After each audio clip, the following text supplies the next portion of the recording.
Bonsoir, bienvenue à l'Assemblée du mois d'août. Bienvenue aux gens à la maison. Il y a des visages que je vois moins souvent qui avaient le goût de venir à l'Assemblée là, au Parc des Éperviers. Alors, nous avons fait un changement malgré qu'il fait beau. Il fait noir beaucoup plus tôt et on a présumé là, que suite à la pluie de vendredi dernier, qu'il y aurait quand même plusieurs interventions. Alors, le déroulement de l'Assemblée est simple. Là. On va débuter avec le contenu de l'Assemblée et suite à la fermeture là, des points officiels, on va ouvrir une période de questions. On va vous demander, s'il vous plaît, de vous identifier évidemment, vous devez être résident de la ville de Notre-Dame de l'Île-Perrot, ça va de soi pour poser des questions. Donc, ça va nous faire plaisir de répondre. Avant de commencer l'ordre du jour officiel, évidemment, je pense que le Conseil et moi, on souhaite revenir sur la pluie historique qu'on a eue vendredi soir. On l'a tous vécu ensemble. Je pense qu'à l'intérieur de 8 minutes, la ville était plus que remplie. Et pas seulement la ville, mais le Québec en entier, dans les sections où il y a plu très, très fort. Donc, je pense qu'on est loin d'être seul à vivre tous ces enjeux-là. Je profite de l'occasion pour remercier vraiment, sincèrement, toutes les équipes qui sont revenues après les heures de travail, qui ont travaillé jusqu'aux petites heures du matin. J'en ai été témoin, donc, dans l'appui aux citoyens qui étaient en urgence. Je remercie nos services incendies, vraiment, qui ont aussi répondu à énormément d'appels. Il y a eu des enjeux importants dont on a parlé beaucoup, évidemment, le 311, le 911. Ça, ce sont des paliers différents des nôtres, mais ça ne veut pas dire qu'on n'adressera pas les enjeux là, qui sont répétitifs dans le cas du 311. Et évidemment, tu sais, je remercie aussi les bénévoles. J'ai fait un appel à la communauté parce que samedi, je crois, je sais plus, là, les journées sont tellement comme sans arrêt. Parce qu'il y a des gens qui vivent seuls et qui n'avaient pas la capacité de soulever le sous-sol. Alors, je remercie vraiment la communauté qui a levé la main puis qui sont allés aider des gens qui vivaient seuls à soulever meubles, tapis et autres. Alors, donc, ça, c'est pour le week-end. Maintenant, depuis plusieurs jours, là, on talonne nos fournisseurs parce qu'on a des demandes citoyennes pour des ramassages de rebuts volumineux. Évidemment, on a publié aujourd'hui, en fin de journée, l'horaire prévu pour les ramassages de rebuts. Il y en a un qui est prévu cette semaine au calendrier. Ça, vous êtes déjà prévu. Par contre, ce sera une collecte régulière, c'est-à-dire que le camion prévu dans le service habituel ne ramassera pas de rebuts volumineux de construction ou d'inondation spécifiquement. Il doit faire l'ensemble du territoire. Il y a une seconde collecte qui est prévue le 23 août. Alors, le 22, à compter de 19 heures idéalement, vous allez pouvoir mettre vos choses sur le bord de la route et ça va être récupéré. Maintenant, c'est la dernière chose qu'on souhaite, évidemment, de se retrouver avec tout le mobilier des sous-sols de Notre-Dame qui ont été touchés. Le service est offert, mais si vous êtes en mesure d'amener certains éléments à l'éco-centre, évidemment, ce sera apprécié. La Ville ne peut pas se substituer aux responsabilités des citoyens dans l'ensemble. C'est impossible. Par contre, on est très conscient que c'est un gros défi pour plein de gens et donc le service va être offert et profitez-en si c'est pertinent. Si pour une raison ou pour une autre, le service du 23 n'est pas suffisant, nous avons déjà aussi prévu faire une demande supplémentaire. Donc, on ne va pas laisser des poubelles là, sur le bord du chemin à l'infini. On vous demande de bien gentiment respecter les dates parce que par respect pour l'ensemble des citoyens. On vous demande aussi de ne pas mettre vos choses de sous-sol dans les fossés, dans un autre quartier ou ailleurs. Ça ne change rien là, dans les faits. Il va falloir qu'on les ramasse quand même. Alors, que la Ville ramasse dans les fossés en urgence versus le service du 23 août, clairement, on privilégierait là, que vous restiez, que vous conserviez vos choses chacun chez vous. Du côté de la Ville, il y a beaucoup d'apprentissage, puis on en a parlé l'année dernière aussi au niveau de la panne électrique qu'on avait eue au printemps dernier. Nous allons mettre en place une structure de prévention différente. On a le Comalerte. Il y en a plusieurs dans la Ville qui est abonné. Lorsqu'on saura, évidemment, on le savait tous, là, qu'on attendait une grosse pluie, mais jamais comme celle-là. Je ne pense pas que nous avions prévu autant de millimètres. Mais dans les faits, lorsque nous serons informés là, qu'il y a un potentiel bris quelconque, là, où on ne peut pas prévoir une panne électrique, mais on peut prévoir des pluies. On prévoit aussi que ça ne sera pas la dernière, malheureusement. Ça fait partie des changements qu'on vit en ce moment. Donc, on va mettre en place certains rappels, certaines informations, des rappels de base aussi simples que ne videz pas votre piscine pendant la tempête, parce que quand vous videz votre piscine, nous autres, on ramasse l'eau. Donc, on essaie de générer des réflexes citoyens, mais aussi de penser à monter vos choses au sous-sol, de ne pas partir votre toilette en plein dans la montée de la tempête au sous-sol parce que vous ouvrez le clapet. Donc, je pense que avec plusieurs citoyens, on a eu des discussions et plusieurs des inondations auraient pu être évitées, ne serait-ce que pour ça, de ne pas utiliser l'eau dans une tempête torrentielle. Donc, je donne deux exemples là, typiques, là, mais l'utilisation de notre maison là, dans une pluie aussi importante, il y aura de la prévention qui va être faite. Maintenant, on peut pas, on va certainement recevoir certaines demandes, mais à la base, je pense que tout le monde a eu le même réflexe d'appeler son assureur. Je sais que ça a été très pénible dans certains cas, mais c'est l'assureur qui va communiquer normalement avec l'assurance de la Ville si requis. Si vous n'avez pas d'assurance et que vous souhaitez faire une réclamation auprès de la Ville, il y a une procédure simple, c'est-à-dire pour le moment, parce qu'on n'a jamais géré des réclamations en quantité. Donc, et on ne s'attend pas à en avoir tant parce que la grande majorité, nous sommes assurés normalement. Mais si nous en recevons là, dans les prochains jours, il va y avoir un formulaire qui va vous aider à compléter la demande avec ce qui est requis comme information. Mais la procédure habituelle, elle est en ligne et elle sera publiée aussi dans nos médias sociaux là, si ce n'est pas déjà fait. Donc, normalement, les gens qui font une réclamation envoient la demande au greffe et le greffe envoie ça à l'assureur. Donc, nous, on ne fait pas l'analyse, on ne fait pas l'enquête, évidemment. Nous sommes la municipalité, on a le même réflexe que vous. On envoie ça à l'assureur qui fait l'enquête et qui prend une décision. Donc, ça, c'est les procédures là, qui sont en place en ce moment. Alors, et au-delà des procédures, évidemment, moi, je gère énormément de courriels, de questions. La Ville aussi. Nos boîtes sont pas mal intensément pleines depuis vendredi. Et n'hésitez pas, si vous avez des questions, des inquiétudes, vous cherchez de l'aide parce que vous ne pouvez pas prendre soin de votre sous-sol. Évidemment, on le fera pas at large, là, mais s'il y a un besoin, ça nous fait plaisir de donner un coup de pouce d'un point de vue humain. Vous avez des voisins qui ont levé la main, alors ça veut dire que votre communauté est présente pour donner un coup de pouce, puis nous, on l'apprécie beaucoup.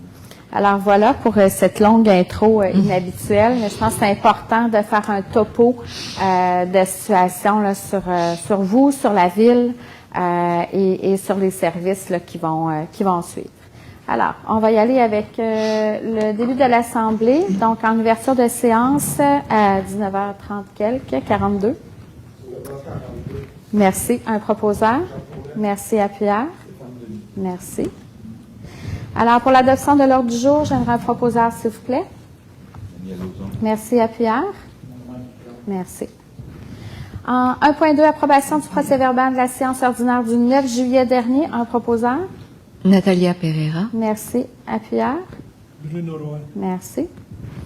En service administratif, la liste des comptes payés du mois de juillet 2024 pour approbation au montant de 97 213,83. Un proposeur. Stéphane Denis. Merci, appuyeur. Merci. La liste des comptes à payer du mois de juillet.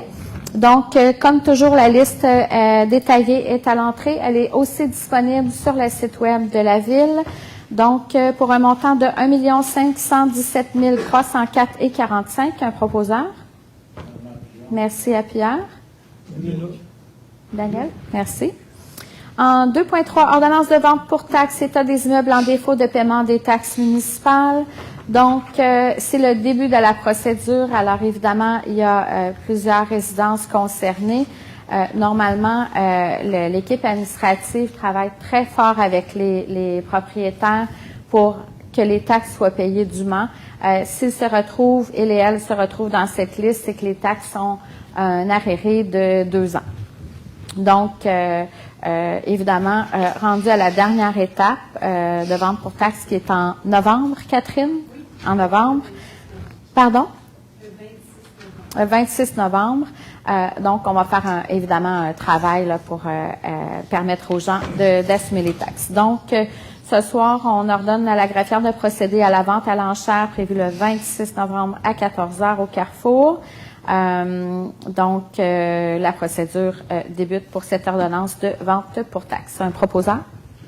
Merci, appuyeur. Bruno Roy. Merci. En 2.4, autorisation d'enchérir et d'acquérir immeuble à être vendu pour défaut de paiement des taxes municipales. Donc, c'est la suite logique. Donc, nous allons autoriser le directeur général Guillaume Laforêt à enchérir et acquérir pour et au nom de la Ville les immeubles mis en vente pour défaut de paiement des taxes municipales le 26 novembre prochain. Un proposeur. Daniel Lauzon. Merci, appuyeur. Stéphane Denis. Merci. En 2.5, programmation des travaux révisés, programme de la taxe sur l'essence et la contribution du Québec. Donc, c'est le fameux programme TEC dont on parle souvent. C'est un programme qui nous permet d'améliorer nos infrastructures. Donc, c'est un programme qui a lieu entre 2019 et 2024. Qui a été prolongé d'ailleurs d'une année. Donc, on soumet l'attestation de résolution que notre programmation de travaux version 3 révisée concorde avec les coûts réels et reflète les prévisions des coûts admissibles. Donc, c'est une très longue résolution pour dire que nous avons fait les travaux dûment, nous avons soumis les documents et les rapports et cette subvention-là dont on a tant besoin est octroyée là, sur une base régulière. Alors, j'aimerais un proposeur, s'il vous plaît, pour l'engagement. Merci. Appuyeur. Bruno Roy. Merci. En 2.6, en 3, il n'y a rien. En 4, gestion du territoire, j'ai demandé à Natalia, qui préside le CCU, de présenter les dossiers, s'il vous plaît. Merci. Bonsoir tout le monde. Alors, on y va d'abord avec une demande de dérogation mineure numéro 2024-23, située au 2902 du boulevard Perrault, le lot 2 070 833, et la demande vise à autoriser l'implantation d'une remise à une distance de 6,8 mètres de la ligne avant au lieu de 8 mètres, tel que prescrit au règlement de zonage numéro 437, l'article 5.6. Donc, les membres du CCU ont analysé cette demande, ont vu donc si elle n'aurait pas pour effet de porter atteinte à la jouissance du droit de propriété des immeubles voisins, ont fait leur recommandation au Conseil qui a pris la décision suivante. Merci, Natalia. Donc, c'est une demande de dérogation mineure. Est-ce que quelqu'un veut se prononcer quant à ce dossier-là en particulier? Alors, le Conseil est d'avis d'accepter la demande de dérogation mineure. Un proposeur, s'il vous plaît. Jean Forêt. Merci, appuyeur. Bruno Roy. Merci. On passe à la prochaine, 4.2. C'est une demande de PIIA numéro 2024-07, située au 2902 du boulevard Perrault. le lot 2 70 833 et elle vise à permettre la construction d'une remise visible de la voie de circulation. Et donc, ce dossier a été étudié par les membres à savoir s'il y a un agencement de couleurs harmonieux. On a fait la recommandation au Conseil qui a pris la décision suivante. Merci, Natalia. Donc, la différence entre la dérogation et le PIIA. Le PIIA, lui, vient un peu structurer l'environnement dans lequel la maison s'intègre, donc architectural, de quartier et tout. Donc, les critères sont très différents parce que la maison n'est pas dérogatoire. Alors, j'aimerais proposer d'accepter la demande de PIIA. Un proposeur, s'il vous plaît. Merci à Pierre. Stéphane Denis. Merci. La prochaine demande est une demande de dérogation mineure numéro 2024-33 située au 29 de la 102e avenue, le lot 6 170, et elle vise donc à permettre la construction d'un trottoir en pavé uni à une distance de 0,67 mètres de la ligne latérale gauche du terrain au lieu de 1 mètre et l'implantation d'une remise à une distance de 0,6 mètres de la ligne latérale gauche du terrain, encore une fois, au lieu de 1 mètre, tel que le règlement de zonage numéro 437 les articles 6.2.2 et 10.1. Donc, vous pouvez voir à l'écran l'implantation en tant que telle et la demande donc en question. Elle a été examinée par les membres du CCU qui ont fait leurs recommandations au Conseil et qui en a décidé comme suit. Merci beaucoup. Donc, est-ce que quelqu'un veut se prononcer concernant cette dérogation mineure en particulier? Alors, donc, le Conseil d'avis d'accepter la demande de dérogation mineure conditionnellement à ce que la section de la haie qui a été taillée soit remplacée d'ici le 1er décembre 2024. Cette condition peut être levée si la voisine immédiate y consent. Alors, j'aimerais un proposeur avec la condition, s'il vous plaît. Stéphane Denis. Merci à Pierre. Bruno Roy. Merci. On poursuit avec la prochaine demande, toujours donc en fait un PIA numéro 2024-31 situé au 1575 du boulevard Perrault, le lot 2 68 210 et la demande vise à permettre le changement de la couleur du revêtement extérieur de la maison et du garage isolé ainsi que l'ajout de 2 fenêtres sur la façade avant du bâtiment principal, selon le règlement sur les PIA numéro 515. Les membres du CCU donc ont étudié cette demande-là, à savoir si elle respectait une symétrie et des proportions donc d'ouverture, l'agencement des couleurs du bâtiment, en ont fait la recommandation au Conseil qui en a conclu comme suit. Merci Natalia. Donc, le Conseil d'avis d'accepter la demande de PIA. Un proposeur. Merci à Pierre. Normand Pichon. Merci beaucoup. Et finalement, une dernière demande de PIA numéro 2024-32 située au 27-23 du boulevard Perrault, le lot 2 68 213. Et celle-ci donc vise à permettre le changement de la couleur des revêtements extérieurs et des fenêtres de la maison et du garage isolé. Donc, on peut le voir à l'écran. Selon le PIA, encore une fois, numéro 515, à nouveau, les membres du CCU ont déterminé si il y avait un bel agencement de couleurs, si l'agencement était harmonieux pour les divers éléments du bâtiment, soit le revêtement, le toit et les éléments architecturaux et ornementaux, en ont fait la recommandation au Conseil qui a pris la décision suivante. Merci Natalia. Donc, le Conseil d'avis d'accepter la demande de PIA. Un proposeur. Merci à Pierre. Daniel Lauzon. Merci. Alors, merci beaucoup Natalia. Merci aux aux membres du CCU aussi qui ont pris leur temps pour étudier les dossiers du comité.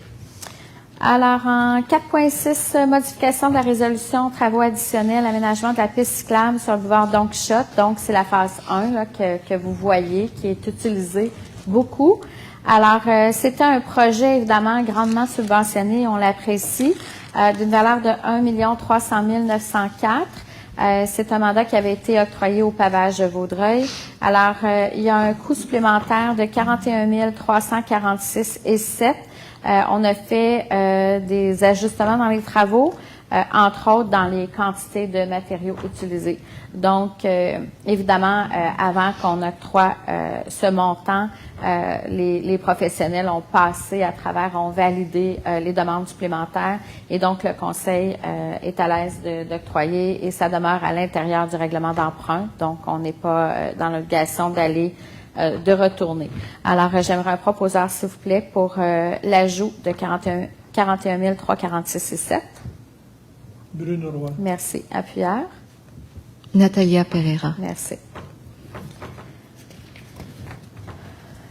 Donc, en 4.7, l'item a été retiré.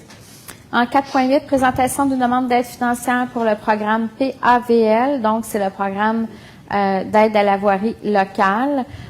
C'est une demande de subvention qui nous a été refusée cette année par le gouvernement du Québec, mais nous sommes prêts. Nous allons redemander à nouveau pour l'an prochain. Spécifiquement, ça nous permet d'augmenter les budgets en asphaltage. Donc, les travaux d'infrastructure d'asphalte sont assez importants, mais coûtent très, très cher. Donc, nous allons autoriser la présentation d'une demande d'aide financière, confirmer notre engagement à respecter les modalités et certifier que Mathieu Perrier, qui est notre technicien en infrastructure, est autorisé à signer tout document ou entente à cet effet. Donc, j'aimerais un proposeur, s'il vous plaît. Merci, Normand. Appuyeur. Merci. On continue en 4.9, octroi de contrat, appel d'offres de services professionnels, refonte et concordance du plan et des règlements d'urbanisme de la Ville. Alors, donc, on a un schéma qui est en vigueur depuis, j'essaie de me rappeler, 3 mois environ. Catherine, tu savais? À peu près. Bon. Alors, le schéma d'aménagement qui provient de la MRC vient avec une entente de concordance de 2 ans. Donc, ça vous donne une idée là, que c'est quand même assez complexe de se concorder. La Ville de Notre-Dame ne s'est pas concordée au schéma précédent. Donc, on a persisté et signé. Nous n'étions pas en accord avec les mesures qui étaient prises dans ça. Elles avaient des enjeux assez importants par rapport à notre territoire qui ont fait en sorte que le Conseil et moi, on a pris la décision de ne pas nous concorder. Et honnêtement, dans notre day-to-day, ça n'a pas eu tant d'impact. Mais là, nous devons embarquer dans la marche puisque ça fait quand même 12 ans que nous ne sommes pas conformes. Par contre, il y a quand même, c'est un exercice qui a été fait. On en a pour environ 1 an et demi, là, disons, à faire toutes ces démarches-là maximum. Donc, on aura le temps de faire les analyses et de faire un processus qui concorde avec les besoins de notre communauté. Alors, donc, pour débuter la refonte, on a reçu 3 soumissions. Donc, c'est vraiment la concordance du plan et des règlements de notre département d'urbanisme. La soumission qui a été retenue est à Paris et Associés. Donc, c'est un mandat de service professionnel pour la refonte au montant de 103 155. Alors, et non, c'est pas subventionné. On aimerait bien, mais ça ne l'est pas. Alors, donc, j'aimerais un proposeur, s'il vous plaît. Natalia Pereira. Merci. Appuyeur. Daniel Lauzon. Merci. Alors, voilà. Donc, évidemment, nous ne sommes pas les seuls. Là. Toutes les villes de la CMM doivent se concorder et nous transitons les informations là, via notre MRC régionale. Alors, donc, en service communautaire 5.1, modification de la résolution, travaux additionnels, remplacement des lampes et système de contrôle d'éclairage des terrains sportifs. Alors, nous avons 2 terrains sportifs concernés pour le moment, les Hirondelles et les Éperviers. Évidemment, ce sont c'est un mandat qui a déjà été émis encore une fois. Nous avons ajouté du matériel, donc sur le mandat là, qui a été octroyé à EMI Montréal au montant de 94 000, nous allons ajouter un montant de 4 333,50. Donc, on a ajouté des rallonges, entre autres, là, pour les lampes au DEL, parce que nous sommes rendus au DEL. Donc, voilà, le conseil était à l'aise. J'aimerais avoir un proposeur, s'il vous plaît. Bruno Roy. Merci. Appuyeur. Stéphane Denis. Merci. En 5.2, autorisation de signature entente avec la Maison de la famille Vaudreuil-Soulanges pour le service d'aide aux devoirs. Donc, le service d'aide aux devoirs est donné ici, à la bibliothèque. Et évidemment, avec plaisir, on offre une aide financière de 11 500 à la maison. Ce sont des aides qui sont très, très, très précieuses pour beaucoup d'enfants du primaire. En particulier, nous avions offert au départ le secondaire, qui n'était pas un franc succès, mais au niveau du primaire, c'est assez magique les résultats que ces gens qui enseignent à nos enfants ont en termes de résultats scolaires. Donc, avec plaisir, nous allons octroyer une aide financière de 11 500 $ à la maison de la famille Vaudreuil-Soulanges. Un proposeur. Merci, appuyeur. Bruno Roy. Merci. En 5.3, octroi de subvention pour la soirée bénéfice 1001 huîtres. Donc, la Ville de Notre-Dame a toujours été derrière ce projet qui est la fondation de Fatima. Donc, c'est notre base de plein air, mais c'est aussi un organisme non lucratif qui aide des enfants avec des défis particuliers physiques et ou intellectuels. C'est une participation financière et matérielle.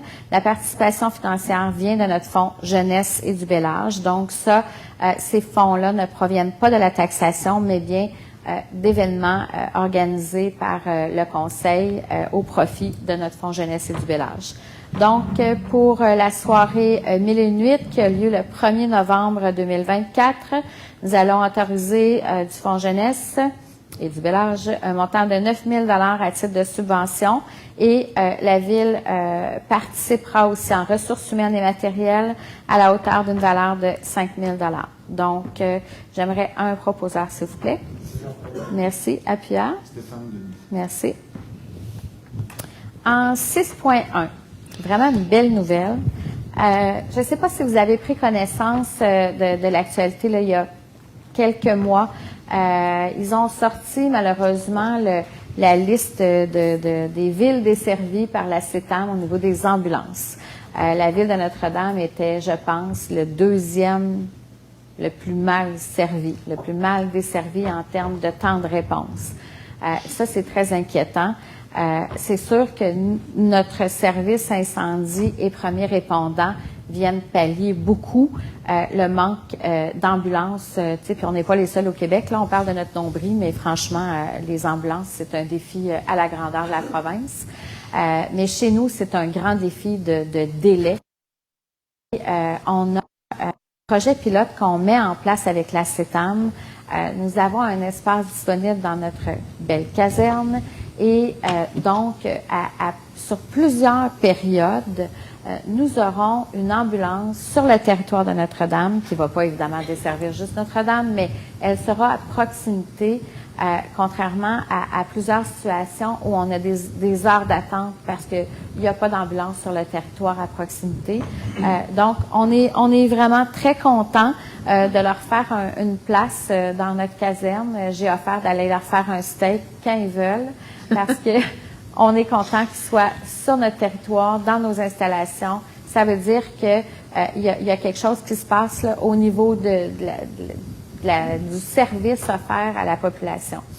Donc, voilà, c'est un projet pilote.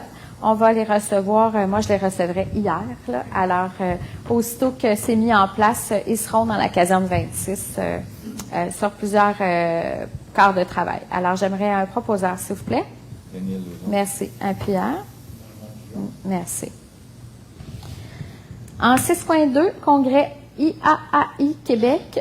Donc, c'est le congrès de l'Association internationale des enquêteurs en incendie criminels qui va avoir lieu en novembre prochain. Donc, nous allons autoriser Daniel Garandel, qui est notre technicien en prévention incendie, d'y participer donc pour une somme approximative de 2 000 $. J'aimerais un proposeur, s'il vous plaît. Bruno Roy. Merci, Bruno. Appuyeur. Merci. En 6.3, acquisition d'équipements, habits de combat. Donc, nous sommes toujours dans les incendies. Alors, il y a un roulement, évidemment, là, des habits de combat. Il y a une planification qui est faite par notre service incendie. Et évidemment, c'est une recommandation de la CNESST. Alors, nous allons octroyer un mandat de 20 669 $, incluant le transport, à l'Arsenal CMP Maillé. C'est pour un total de 6 nouveaux habits. Donc, voilà. J'aimerais proposer un soufflet pour l'octroi du contrat. Merci, Normand. Appuyeur. Daniel Lauson. Merci, Daniel. En ressources humaines, il n'y a aucun item. Nous arrivons dans les dossiers spéciaux. À 8.1, la Maison des soins palliatifs Vaudreuil-Soulanges.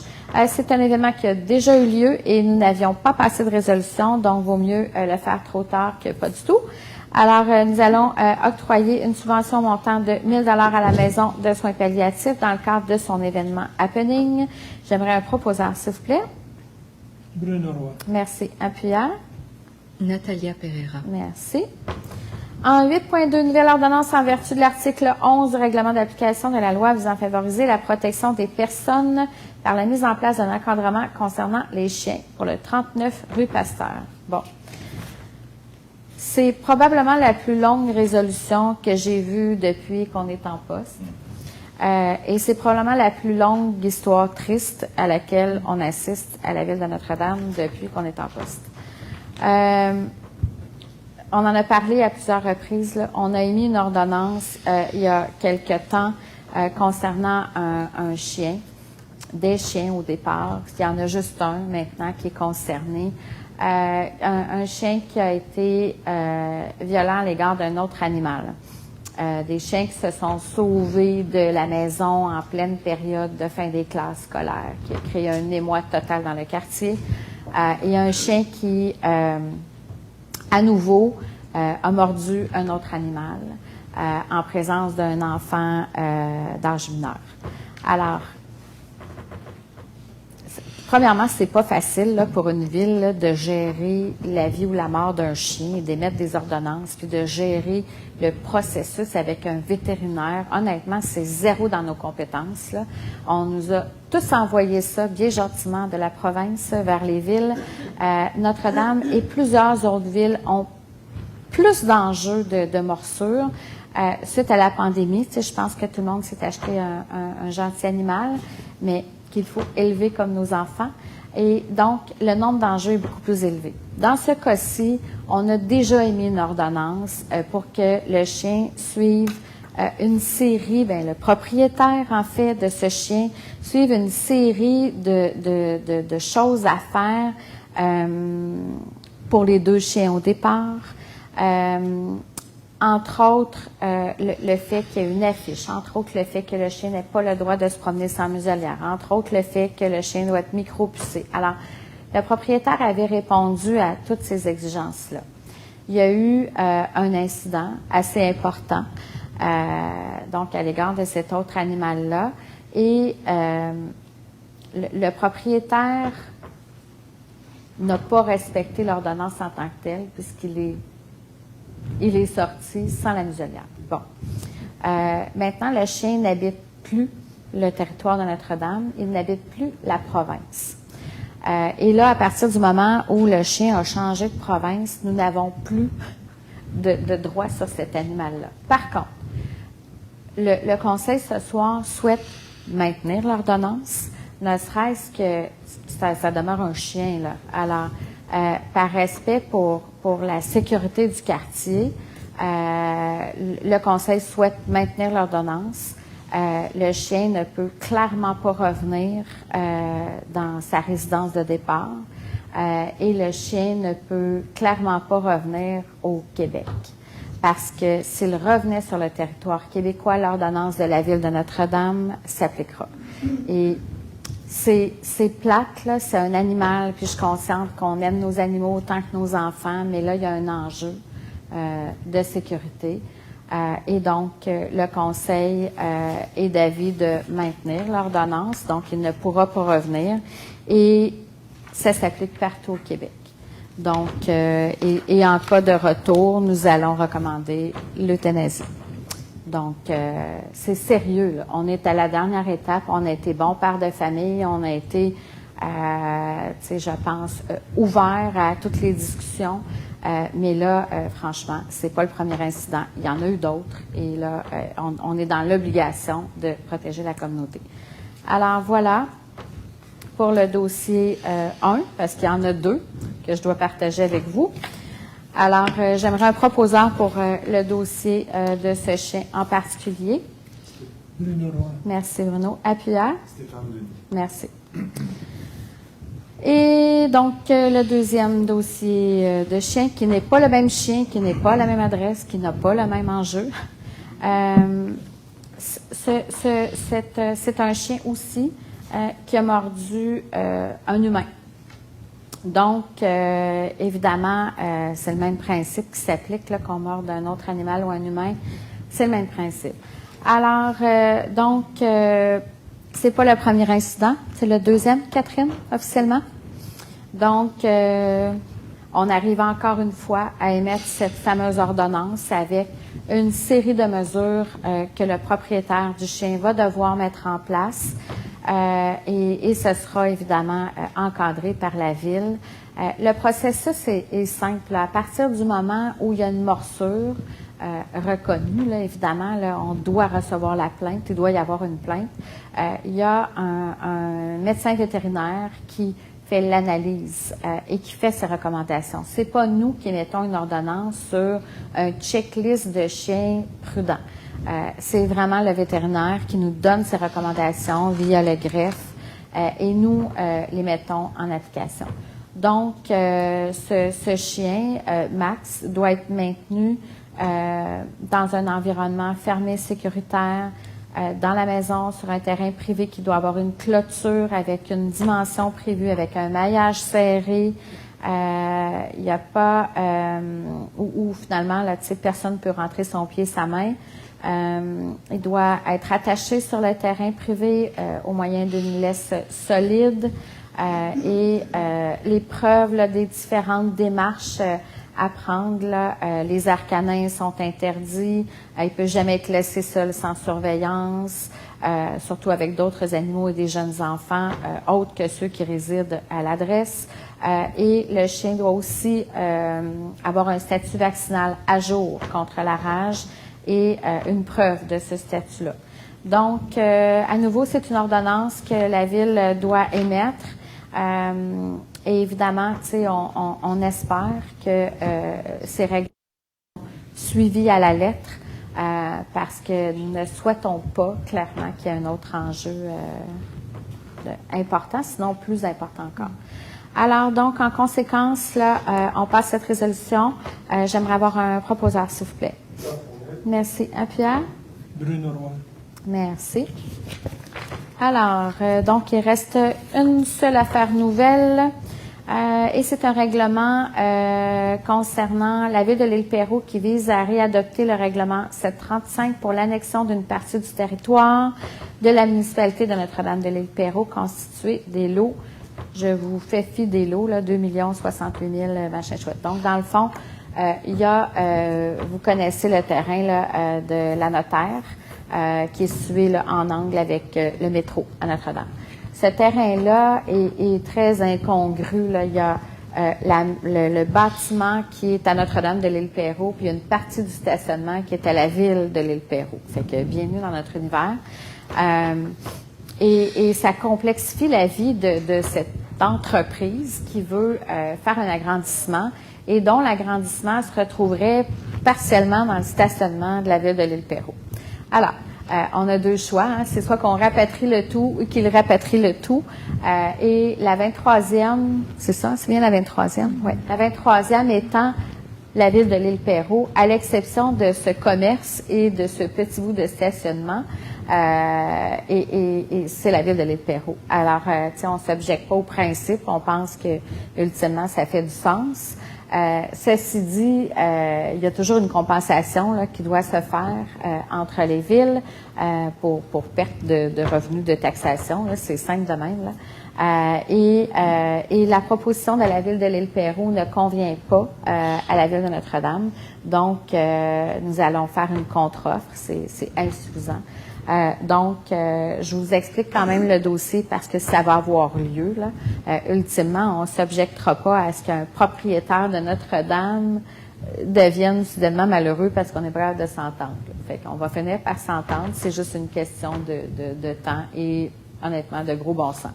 Alors, nous allons désapprouver le règlement 735-1 pour réadopter le règlement 735 pour décréter l'annexion d'une partie du territoire de la municipalité de Notre-Dame. Donc, j'aimerais un proposeur, s'il vous plaît. Merci. Appuyeur. Merci.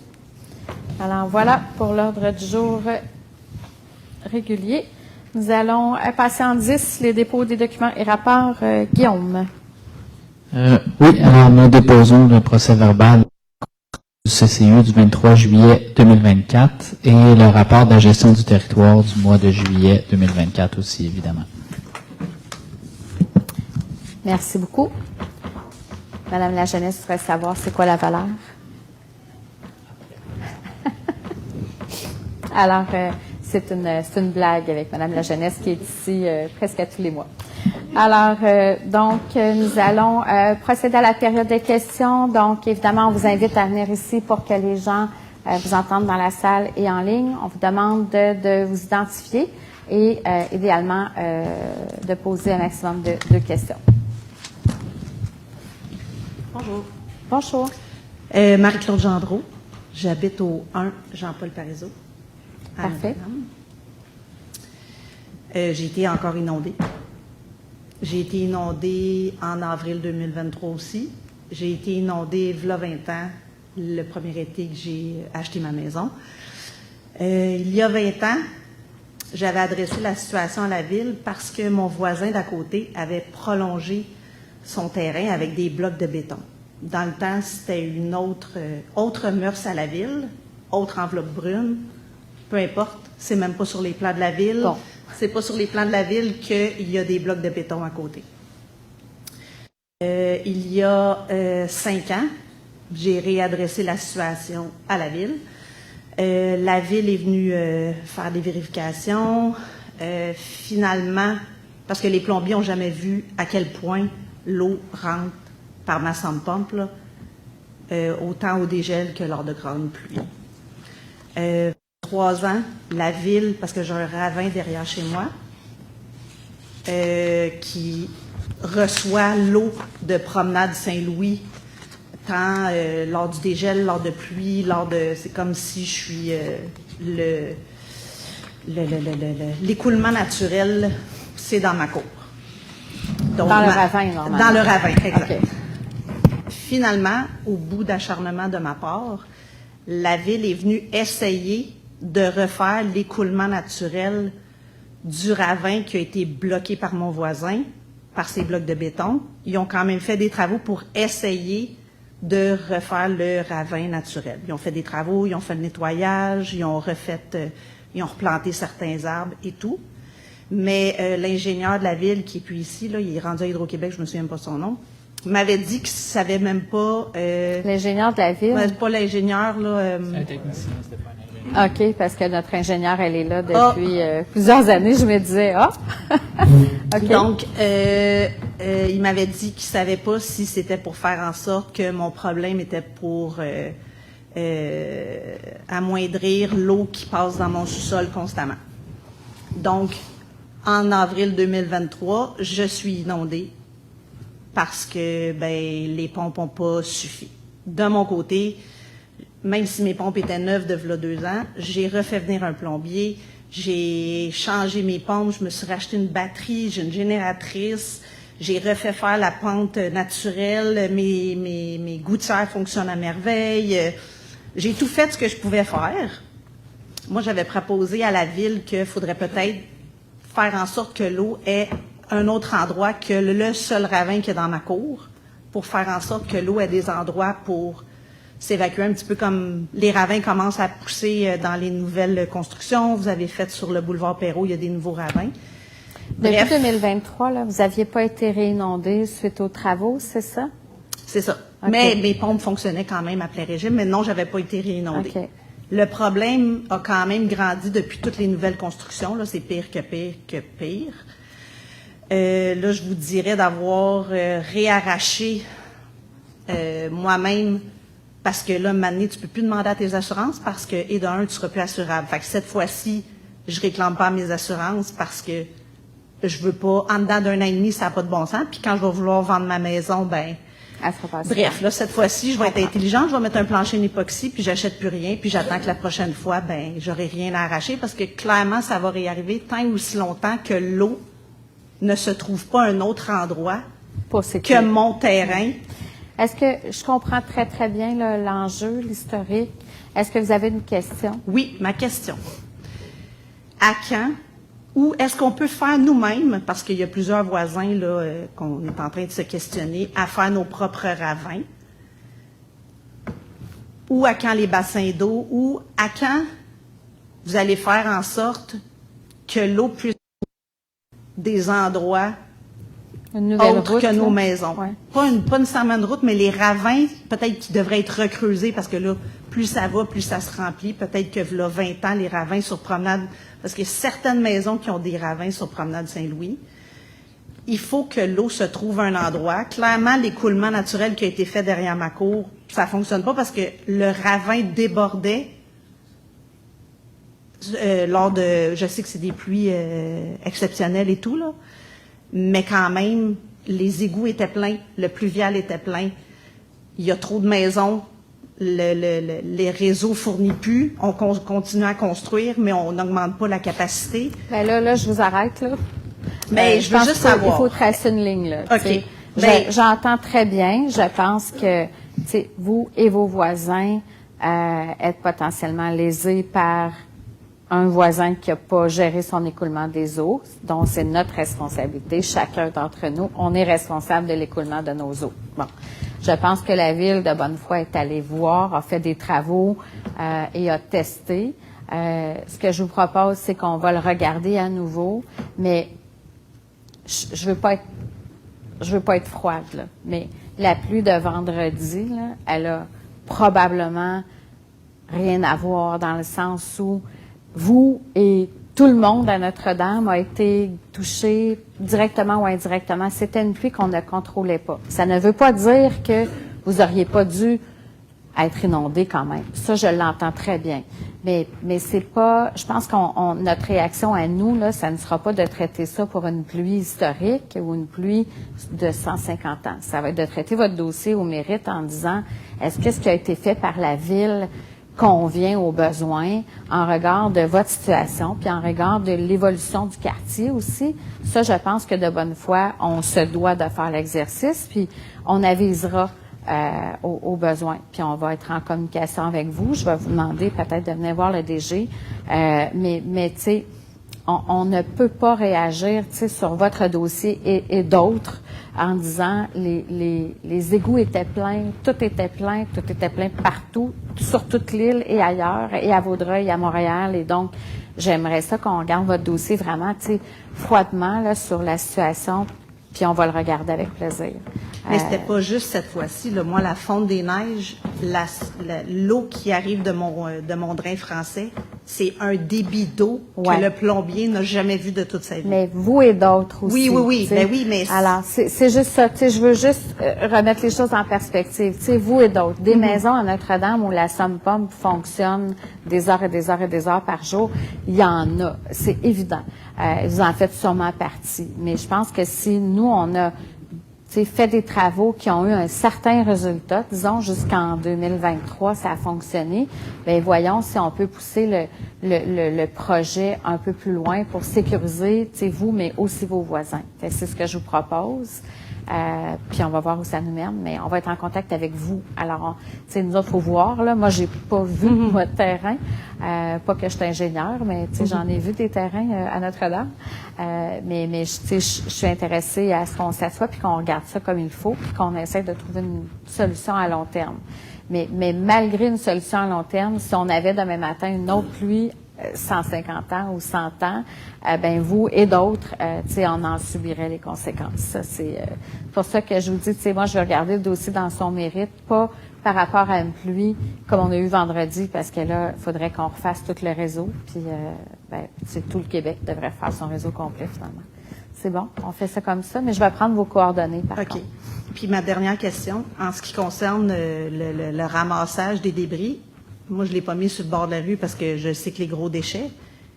Y a-tu moyen qu'on n'ait pas à déplacer l'énorme tas de déchets qui est déjà dans l'entrée, mais comme à 3 pieds de l'entrée, ou va falloir que je prenne ce petit tas, ce gros tas-là, puis que je l'approche de la rue, ou c'est déjà quand même pas pire que le camion est capable de... Parce qu'on se rappelle, ça fait même pas 1 an et demi que j'ai fait le même tas de débris et que cette fois-là... Ben, puis c'est pas juste moi, là, je dis humainement, moi, parle je de vous d'autres dirais, mondes, là. ben, tu sais, je vais vous donner ma réponse plate, là. Tu sais, humainement, moi, je vous dirais, laissez-le là, puis les gars vont aller le chercher. Mais si je dis ça à 4000 maisons touchées ou 1500 maisons touchées, le gars, il se pourra plus. Tu sais, ça va être 3 pieds, ça va être 5 pieds. Tu sais, la demande, ce qu'on vous demande, c'est de le mettre sur le bord du chemin pour qu'il soit accessible. Fait que là, c'est 3 pieds plus loin, si le gars de bonne foi, il va aller le chercher, bien franchement. Tu sais, je pense qu'ils sont tous dotés de bonne volonté puis d'un gros bon sens, mais tu sais, s'il y en a un qui le met à 5 puis l'autre il le met à 10 puis il vient donc en arrière, tu comprends? Fait que tu sais, c'est ça. Idéalement, vous le mettez sur le bord du chemin. On demande à tout le monde de faire un effort et on demande à tout le monde de prioriser l'écocentre et de tenter aussi de se débarrasser des choses qui pourraient ne pas se retrouver dans les rebuts volumineux, évidemment. T'sais, mais je pense que vous comprenez ce que je veux dire. Il y a des choses qui devraient se rendre à l'écocentre.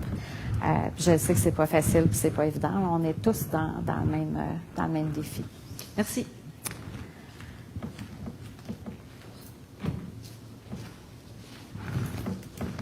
Bonjour. Bonsoir. Céline Belge, j'habite sur la rue Réaume. Suite aux travaux qui ont été faits pour l'installation de lampadaires, normalement, ils sont supposés de remettre les terrains pas mal comme ils étaient au niveau de l'ensemencement de gazon. Tous mes voisins, c'est que de la mauvaise herbe. Les gens ne coupent pas le gazon justement pour montrer à la ville qu'est-ce que c'est qu'ils ont fait comme ils ont sprayé, là. Vous allez nous montrer ça, là. Ah ouais, les gens, ils n'ont pas coupé leur gazon, fait que faites un tour sur la rue Réaume, vous allez voir. Moi, j'ai arraché les mauvaises herbes, j'ai essayé de replacer la terre, j'ai essayé de re-ensemencer, et ça pousse pas. Fait que je ne sais pas ce qu'ils ont remis comme terre, je sais pas où ils l'ont pris, mais il faudrait peut-être regarder le Je problème. vais envoyer l'équipe valider ça cette semaine. Je sais pas sur Pierre Ricard si c'est mieux, là, mais Réaume, c'est horrible ce qu'ils ont fait. OK. Ben, tu sais, on a eu des demandes, là, puis tu sais, je vais adresser le sujet at large, là. OK. On a eu des demandes de, mais pourquoi vous n'avez pas mis de la tourbe? Puis la réponse est très simple, là. On aurait aimé ça, mais on interdit la pose de tourbe sur le territoire pour les citoyens, tu sais, de début juillet, je pense, à mi-septembre, quelque chose comme ça, parce qu'on veut limiter l'arrosage. Et la règle s'applique à la ville aussi. C'est simple comme ça. Mais on va aller voir pourquoi l'ensemencement n'a pas fonctionné, parce qu'on en fait partout. On a fait le parc des Éperviers au complet en ensemencement. On n'a pas posé de la tourbe à l'infini sur la montagne. Et ça a très bien été. Donc, je vais envoyer l'équipe vérifier ça. Le but, c'est que ça soit beau et fonctionnel, mais aussi que tout le monde puisse passer sa tondeuse. J'ai un de mes voisins qui a exigé de la tourbe parce que lui, son terrain est très, très, très manicuré, puis lui, ont mis de la tourbe. Puis les autres, il y a personne qui a dit un mot, sauf que c'est horrible, ça me pousse surprend pas. énormément. Énormément. C'est vraiment laid. OK. J'en prends note, on va regarder ça. Alors, est-ce qu'il y a d'autres questions? Bonsoir. Denise Ducat. Descendre le micro, hein? Oui. Madame aussi aurait pu en bénéficier. Merci. Alors, Denise Ducat, 4 chemin du Vieux-Moulin. On a changé un sens unique dernièrement sur chemin du Vieux-Moulin. Donc, nous, on est dans le cul-de-sac. Et je me demandais, la question est, est-ce qu'il va y avoir d'autres ajouts de pancartes? Je pense que j'en ai parlé à M. Pigeon. Oui. Et parce que pour l'instant, ce que ça a comme effet, c'est que les gens arrivent sur Casa Ils disent, ben d'où on tourne à droite, c'est l'eau. Ouais. Ils arrivent là, ils peuvent pas tourner à gauche. Donc, ils sont dans un entonnoir et ils arrivent à 60 km/h parce qu'ils sont pas contents. Ils retournent, ils s'en vont et on a eu 30 à 40 voitures une journée et beaucoup de voitures sont rentrées. Je me suis souligné là juste pour... Bon, en tout cas, fait que ça crée... Ouais. Donc, il manque, je pense, l'information déjà sur Casa. Pour, Ouais. Ben, on est sur ça. Normand a très bien partagé tout le dossier. On l'a travaillé sur plan. Normand, tu voulais ajouter quelque chose, là, mais oui. Puis, tu sais, on l'avait dit là, à la rencontre avec les citoyens que c'est un changement quand même Oui. important. Oui. Et qu'on va le vivre. Fait que Oui. là, on le vit. Oui. Et On on l'a vécu. espère. Mais on vise aussi que ces changements-là, tu sais, selon vos expériences de citoyens, parce que nous, on ne vit pas dans ce quartier, soient faits à temps pour le début des classes, idéalement. Parce que là, un bus mêlé à l'envers, là, ça sera pas le fun. Donc, puis tu sais, c'est des chauffeurs qui n'ont pas nécessairement, tu sais, fait le territoire. C'est pas comme dans le temps où on avait le même chauffeur de bus à l'infini, là. Ça change souvent. Donc, je sais là, qu'on en a parlé beaucoup. Normand nous a apporté vos demandes et celles de vos voisins aussi, mais l'enjeu du fait qu'il y a des voitures qui retournent requiert tout simplement de l'affichage. C'est ça, sur Casa ou Ouais, quelque chose, c'est ça. de voir comment ils vont faire ça, puis Ouais. si ça va fonctionner.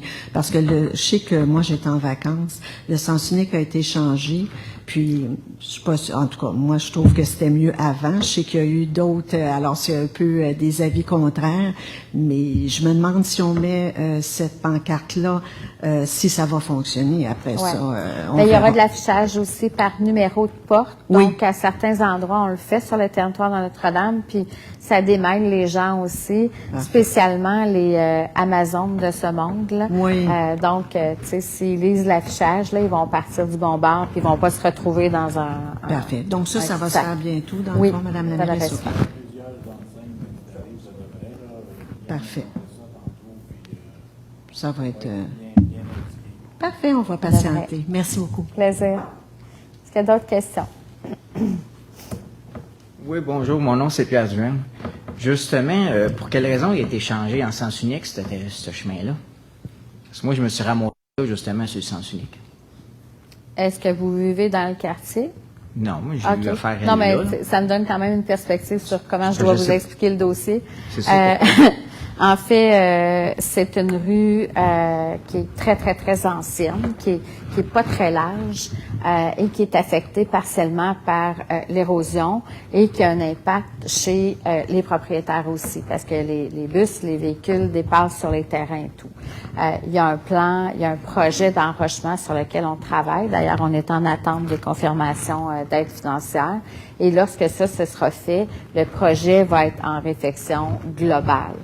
Mais d'ici là, c'est une route qui est sensible, c'est une route historique. Alors, on a pris la décision de faire un sens unique dans un sens. On a rencontré les citoyens ensuite qui vivent dans le quartier et on a tourné le sens unique pour faciliter un peu plus l'expérience plus naturelle des gens qui vivent par là. Donc, ils entrent toujours par là, vous savez, vous avez vos habitudes aussi, vous habitez. Donc, ça a été fait comme ça. Puis là, ben, on est dans l'usage et on fait des ajustements au niveau de l'affichage, entre autres. Fait que vous ne devriez pas vous retrouver pris dans un bout de rue. C'est parfait. Merci pour la réponse. Plaisir.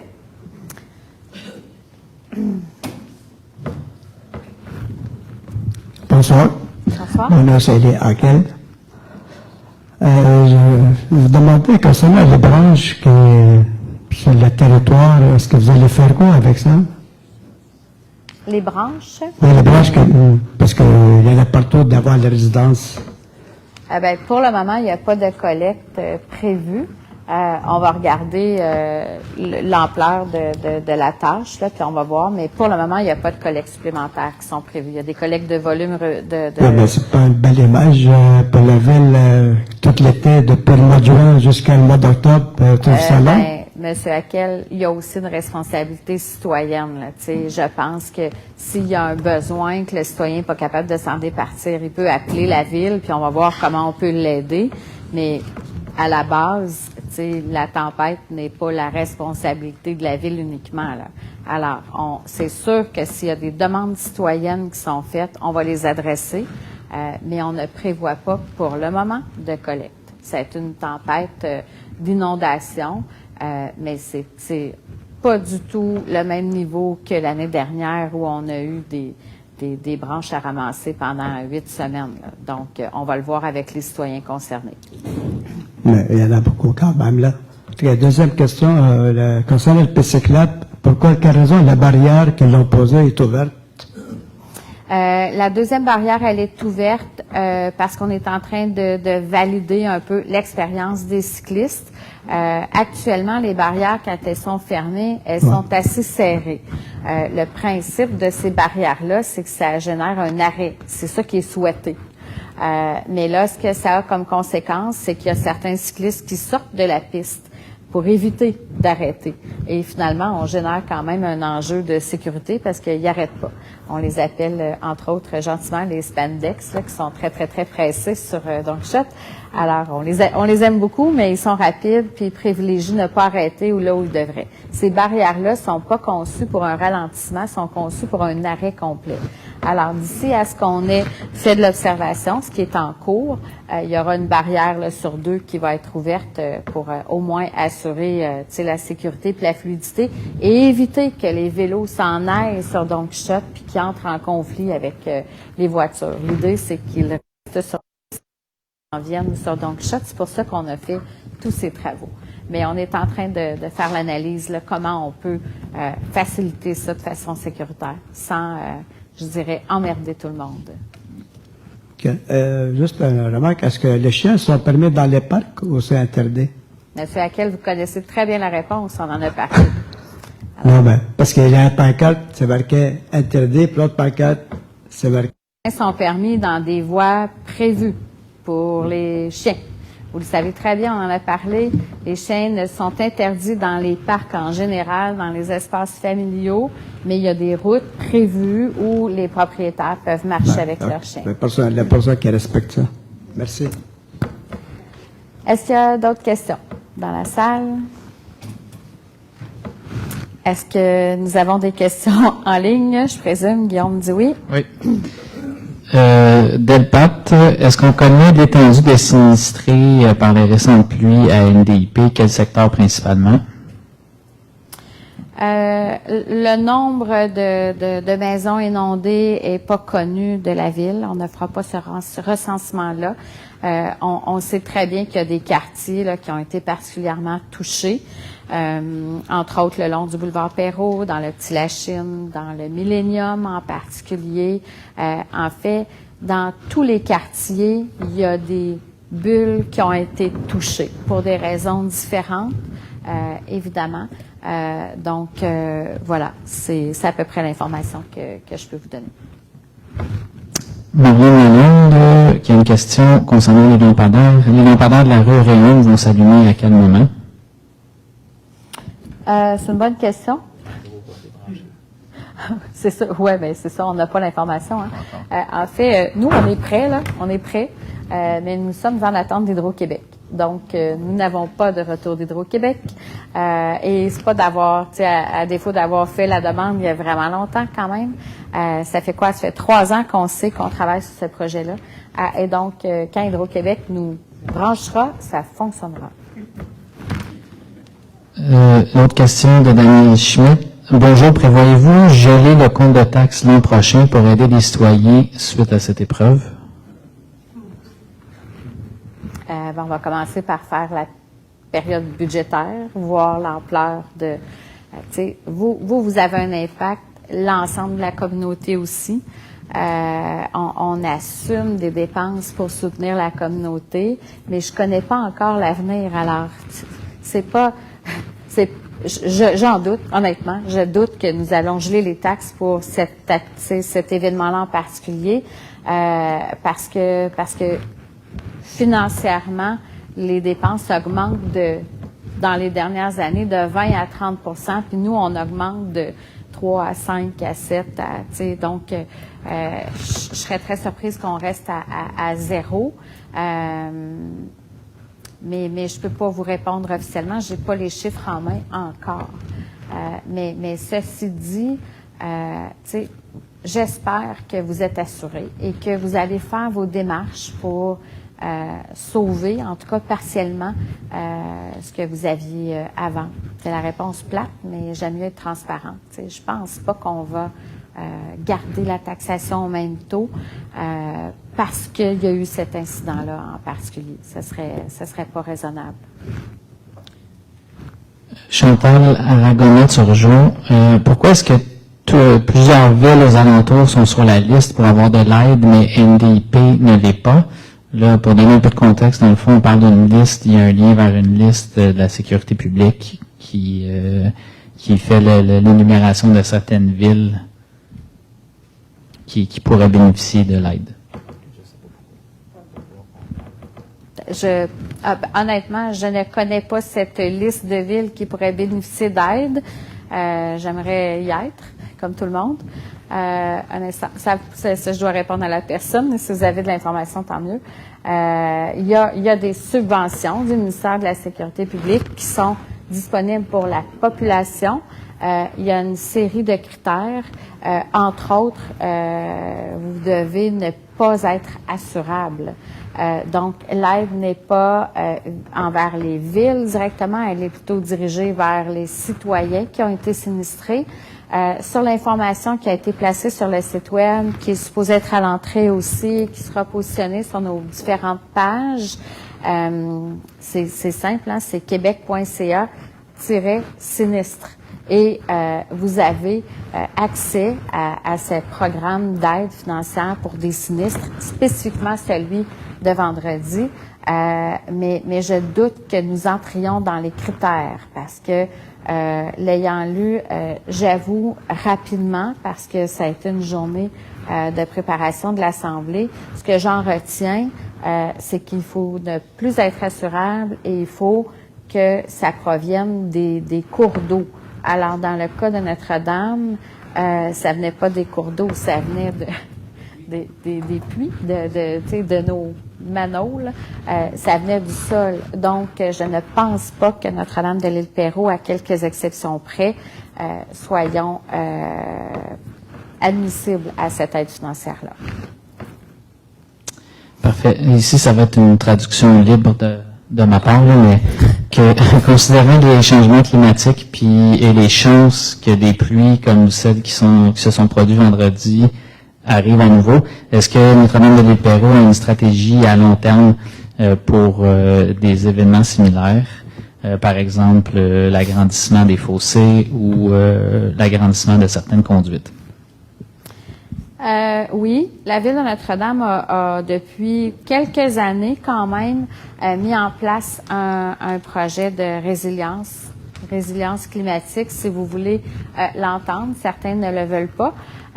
Entre autres, tous nos postes de pompage seront équipés et on l'a fait à une vitesse grand V là, parce que c'est un projet qui était sur plusieurs années à cause de la panne électrique de l'année dernière qui a eu des impacts importants chez vous et dans nos infrastructures.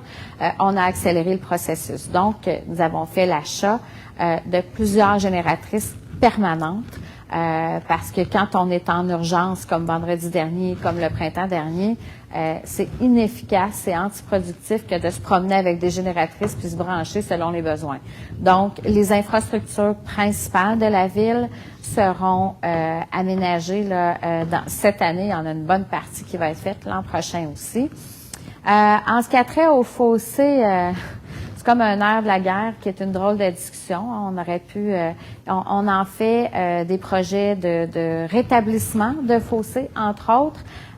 Et pour être bien honnête, c'est pas très très bien reçu dès le départ. On travaille sur des projets d'enrochement de nos berges parce qu'il y a de l'érosion et ce n'est pas terminé. Et ce n'est pas très bien reçu. On a des défis de gestion de changement. Et c'est pas juste nous, c'est tout le Québec. Mais tu sais, parfois, c'est comme si on me disait que les vagues s'arrêtent à 5 pieds de Notre-Dame. Il n'y en a pas d'érosion. Mais il y en a. Et on en met des mesures en place et on travaille très, très fort pour assurer notre résilience. Les bassins de rétention, c'est pas juste cute, là, c'est très utile et on l'a vu vendredi dernier. Les bassins du Parc des Éperviers, je pense que ce sont nos plus grands bassins de rétention. Il y avait tellement d'eau là-dedans qu'il y avait une chute entre les bassins. Donc, ça veut dire que ces mesures-là qu'on met en place pour la résilience climatique, elles fonctionnent. Est-ce qu'elles ont été extraordinaires? Mais non. Les gens autour du Parc des Éperviers ont été inondés, mais pas via l'eau des bassins, mais vraiment via l'eau qui remontait du sol. Donc, il y a quelque chose aussi qu'on a l'intention de faire, et c'est de travailler avec vous autres, avec la communauté, ne serait-ce que de mettre de bonnes pratiques en place. Le fameux kit de 72 heures, ben, je pense que là, il devient comme essentiel. D'avoir des équipements fonctionnels, testés. Tu sais, quand on teste notre... ben là, on le fait moins, là, parce qu'on est tout branché, là, mais quand on change la batterie de notre... avertisseur de fumée, merci. C'est la préménopause qui embarque, il manque des mots. Quand on vérifie ça, bien, on devrait aussi prendre le temps de vérifier aussi l'état de nos pompes, de nos génératrices de l'essence, de notre boîte de 72 heures. C'est sûr que ça va tellement vite, la vie va vite, puis on s'en occupe pas. Mais je pense que nous autres, on a le goût de travailler avec la communauté pour qu'on s'améliore tout le monde ensemble. Parce que ça va arriver encore. Et les mesures de résilience de la ville doivent être accompagnées de mesures de résilience des citoyens. Ça marche dans les deux sens. Parce que si c'est pas une panne, c'est une inondation. C'est pas une inondation, ça sera autre chose. Alors, voilà. C'est une longue réponse, mais je pense que tout le monde devrait se sentir concerné, nous, puis vous, nos entreprises, nos fournisseurs, par ce qui s'en vient. Là, c'est parti là, quand même. On est à 2 fois par année là, qu'on gère des crises comme celle-là. Il faut qu'on soit ouvert au changement comme citoyens, nous autres aussi, parce qu'il va y en avoir. Il va y avoir des mesures qui vont être mises en place, qui ne feront pas notre bonheur, mais qui vont protéger vos résidences. C'est comme ça. Dernière question de Marianne Simard. Est-ce qu'il y a des sanctions prévues pour les cyclistes qui ne respectent pas les signalisations routières? Rares sont ceux qui font leur stop comme il se doit. Je suis sans mots. Oui, mais non. Les villes, on n'a pas le droit d'émettre des constats. Donc, il y a uniquement la Sûreté du Québec qui peut s'en charger. On peut faire de l'affichage, on en fait. On met des barrières qu'on est obligé d'ouvrir parce qu'ils ne respectent pas les règles. Donc, on est toujours en mode, on essaie de sensibiliser. Mais d'émettre des constats, il faudrait que la Sûreté du Québec se consacre à ça. Puis, honnêtement, je pense qu'on préfère qu'ils se consacrent à juste être chez nous puis valider la vitesse des véhicules. Pas qu'ils sont pas jamais là, parce que moi, je crois qu'ils font vraiment tout ce qu'ils peuvent avec le nombre de véhicules et de la grandeur du territoire qu'on a. Mais je pense qu'il y a une limite là, à ce qu'ils peuvent faire, malheureusement. Est-ce qu'on a terminé? Oui? Bon. Merci, Guillaume. Sur ce, nous allons... Est-ce qu'il y a d'autres questions dans la salle? Ça va? Oui? OK. Nous allons lever la séance. Donc, Jean? Merci. 20h45. Un proposeur? Jean? Appuyeur? Merci beaucoup. Bonne fin de soirée, tout le monde. Merci infiniment de votre temps et votre attention.